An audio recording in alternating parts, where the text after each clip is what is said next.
C'è poco da ridere. It's really not a laughing matter. It's really not a laughing matter. You should respect the ideas of other people even if you don't agree with them. Laughter is the last refuge of the stupid. You should learn to respect other people if you want respect yourself, Mr Farage. Learn to respect other people, because that's what democracy is all about.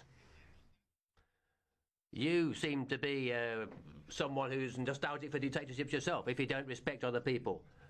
You've got no right not to respect other people, so please keep quiet.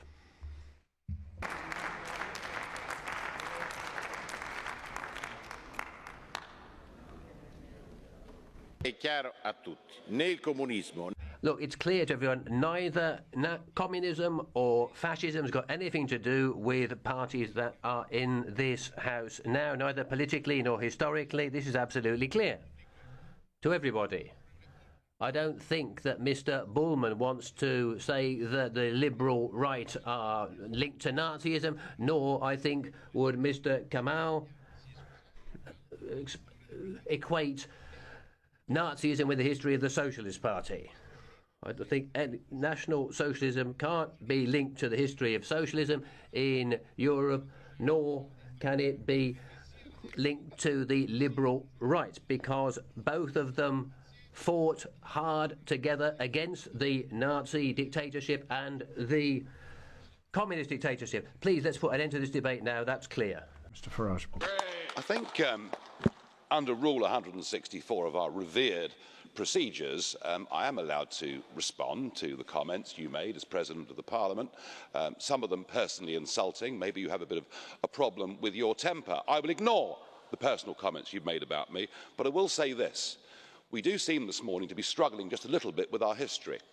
To claim, Mr Tajani, that the European Union brought about the downfall of Nazism and Soviet communism isn't only laughable, it is very ungracious and deeply insulting to the United States of America, who made massive sacrifices so that Europe could be free twice in the 20th century, and to a slightly lesser extent, the United Kingdom, as 30,000 British dead in Italy will attest.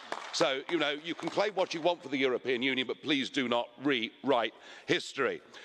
Mr Tusk, I want to thank you for confirming that it was Theresa May that asked for the one-year extension to a transition period. I also want to thank you for your recent offer, saying that if Britain wants a Canada Plus style trade deal, you are open to it. Indeed, it's what I've campaigned for 25 years. I've always thought this was a better approach between our country and the EU than the one we currently have.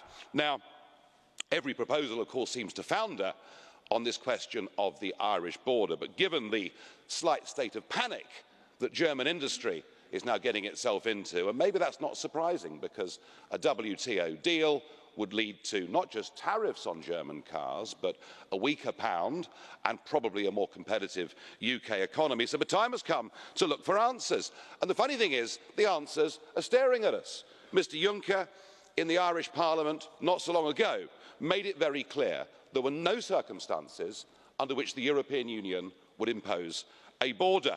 Indeed, Mr Varadkar, the Irish PM, not usually particularly helpful in the Brexit process, but even he has said under no circumstances will there be a hard border.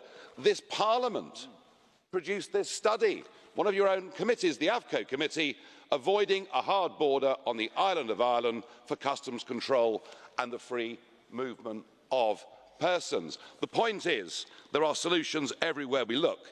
The idea that somehow this border is an impediment, frankly, is a red herring. The problem, I'm afraid, is that there is a rogue element in these negotiations, a group of people who do not wish to see a solution, who put up an immovable brick wall to stop us from breaking free. And I regret to say, actually, it isn't your chief negotiator, Monsieur Barnier, it is actually the British Civil Service, Ollie Robbins' team. They signed up years ago to the European dream. They've been happy to take their orders from Brussels.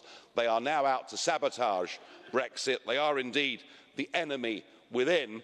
And I think that unless the Conservative Party comes to its senses and gets rid of a leader who clearly is being led by the nose, then we will head to the December summit, we'll head towards a humiliating sellout and we'll head towards the United Kingdom being trapped in EU rules for many, many years to come.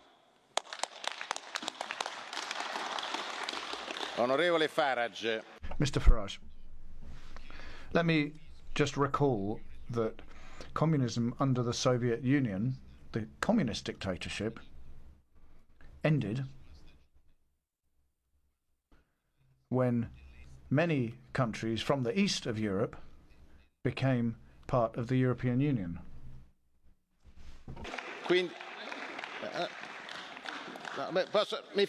Let me finish, please.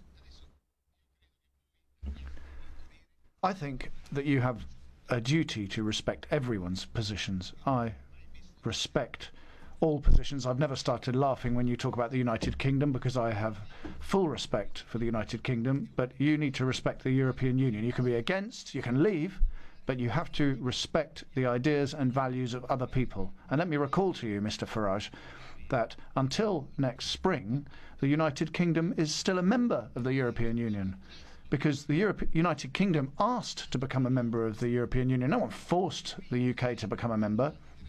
So 70 years of peace have existed in Europe since the two horrible dictatorships, and that is due to the European Union. So perhaps you should be a bit more careful in your reading of history. Thank you very much.